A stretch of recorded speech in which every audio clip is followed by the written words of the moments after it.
देखिए, नेता प्रतिपक्ष तेजस्वी यादव इन दिनों यात्रा पर हैं, यात्रा कर रहे हैं। और वहीं बात की जाए मुख्यमंत्री नीतीश कुमार की, तो मुख्यमंत्री नीतीश कुमार भी अब यात्रा पर निकलेंगे। यानी कह लीजिए कि बिहार में यात्राओं का दौर चल रहा है और तमाम आरोप प्रत्यारोप भी चल रहे हैं। इन्हीं सब तमाम मसलों पर हम बात करने जा रहे हैं। और बात करने के लिए हमारे साथ मौजूद हैं पूर्व एमएलसी रामबली सिंह चंद्रवंशी जी। कैसे देखते हैं सर तेजस्वी यादव की यात्रा को? देखिए, यात्रा तो स्वाभाविक है कि बिहार में 2025 से विधानसभा चुनाव दस्तक दे रहा है। यह चुनावी वर्ष में हम लोग प्रवेश करने वाले हैं, तो चुनाव के दृष्टिकोण में रखते हुए यात्राओं का दौर चलेगा ही। लेकिन पहले नीतीश कुमार जी ने यात्रा का प्रारंभ 15 तारीख से घोषित किया कि हम महिला संवाद यात्रा करेंगे बिहार के अंदर, और इसके लिए बाज़ाब्ता बिहार सरकार ने 250 करोड़ रुपए की स्वीकृति प्रदान कर दी।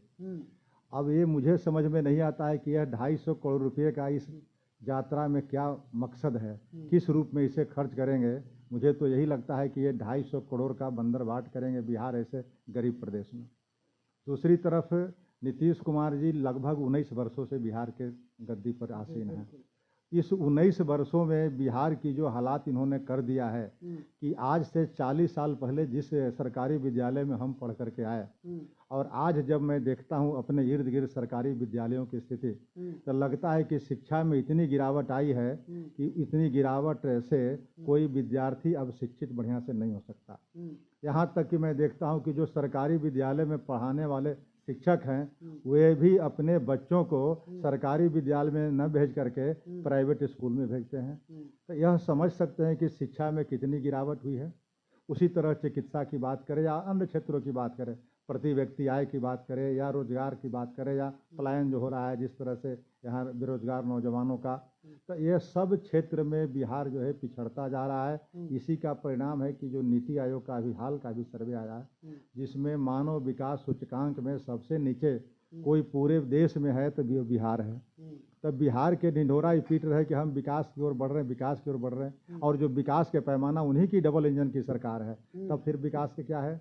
दूसरे तरफ आप देख रहे होंगे कि लगातार पुल पुलियों का ढहना। यानी आप कह रहे हैं सर तमाम क्षेत्रों में जो सरकार है वो विफल है, कहीं भी सफल नहीं है। लेकिन उनके तो दावे हैं कि हम तमाम क्षेत्रों में अग्रणी हो रहे हैं, चाहे सड़क की बात करिए, शिक्षा की बात करिए। ये तो सर उससे भिन्न बातें आप बोल रहे हैं। वो तो अपनी पीठ अपने थपथपा रहे हैं, लेकिन यह चीज़ों का जो स्मार्ट मीटर की बात कर लें, या फिर सर्वे की बात कर लें, या फिर बिजली की ही बात कर लें, तो यह सब चीज़ों पर प्रतिपक्ष के नेता का ये काम था इन सवालों को उजागर करना। लेकिन वह काम आज कौन कर रही है? ईडी कर रही है। आज देख रहे होंगे कि ऊर्जा विभाग के जो सचिव के पद पर आसीन थे, कौन, हंस साहब, संजीव हंस जी, उनके आजकल अलग अलग कारनामे निकल रहे हैं। कहाँ वो 2-2 करोड़ की गाड़ियां लेते थे, कहाँ कितना आभूषण और कितना, और नीतीश के बिल्कुल किचन कैबिनेट के ये लोग आईएएस थे। और इन सब का यह पोल खुल रहा है, बहुत सारे पोल खुलना भी बाकी है। तब समझ सकते हैं कि बिहार में किस तरह का भ्रष्टाचार का बोलबाला है, किस तरह का आलम है। इन सारे सवालों को उठाने की जिम्मेवारी बिहार की जनता ने प्रतिपक्ष के नेता को दी थी।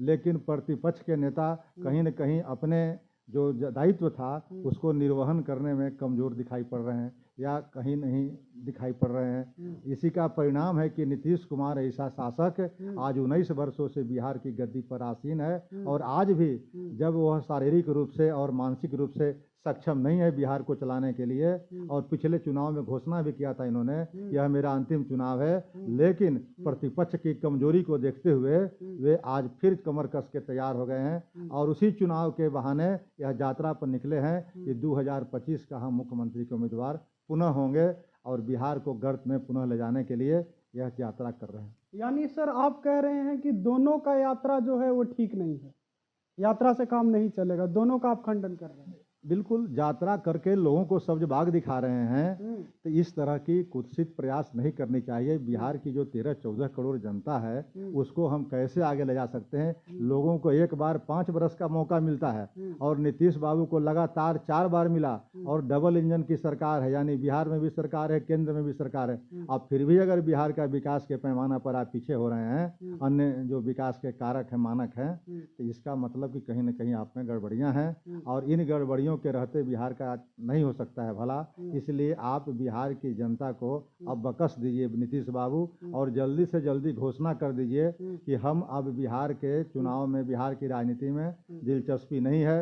अब बिहार के दूसरे लोग आकर के इसके बिहार को संभालें। सर, आमतौर पे हो रहा यह है कि चाहे नीतीश के यात्रा के समर्थन में नेता बोल रहे हैं या फिर विरोध में बोल रहे हैं और तेजस्वी के वो समर्थन में बोल रहे हैं या विरोध में बोल रहे हैं, यानी उन्हीं दोनों में अंतर निकाल रहे हैं। लेकिन आप तो सर दोनों खेमों का खंडन कर रहे हैं, तो ऐसे में जनता क्या समझे? रामबली सिंह चंद्रवंशी किस खेमे के साथ हैं? हम तो कह रहे हैं कि जो हम बात कर रहे हैं व्यवस्था परिवर्तन की बात कर रहे हैं। एक तरफ जो नीतीश के 19 साल या 20 साल के कुशासन से जनता जो है से उबी हुई है और दूसरे तरफ देख रही है कि प्रतिपक्ष अपने भूमिका निर्वहन करने में कामयाब नहीं है। तो यह बीच का रास्ता निकालने की बात है और उसी बीच का रास्ता जन सुराज के माध्यम से जो व्यवस्था परिवर्तन की बात कर रहा है, जो शिक्षा में बदलाव की बात कर रहा है, जो रोजगार में पैदा करने की बात कर रहा है, जो पलायन रोकने की बात कर रहा है, हम उसकी बात कर रहे हैं। हम इसकी बात, जात की बात नहीं कर रहे हैं, हम किसी पार्टी की बात नहीं कर रहे हैं। अब तो हालांकि जन सुराज पार्टी बन भी गई है, लेकिन जन सुराज का दृष्टिकोण है कि बिहार में हम व्यवस्था परिवर्तन करके रहेंगे, चाहे जो करना पड़े हमको करेंगे। लेकिन बिहार में एक बार जो बिहार का स्टिग्मा लगा हुआ है, बिहार पर जो कलंक का टीका लेकर के आज घूम रहा है पूरे देश में, उससे हम मुक्ति दिलाएंगे। यह जन सुराज के सूत्रधार प्रशांत किशोर जी ने भी ठाना है और इसको अमल करने की कोशिश भी कर रहे हैं।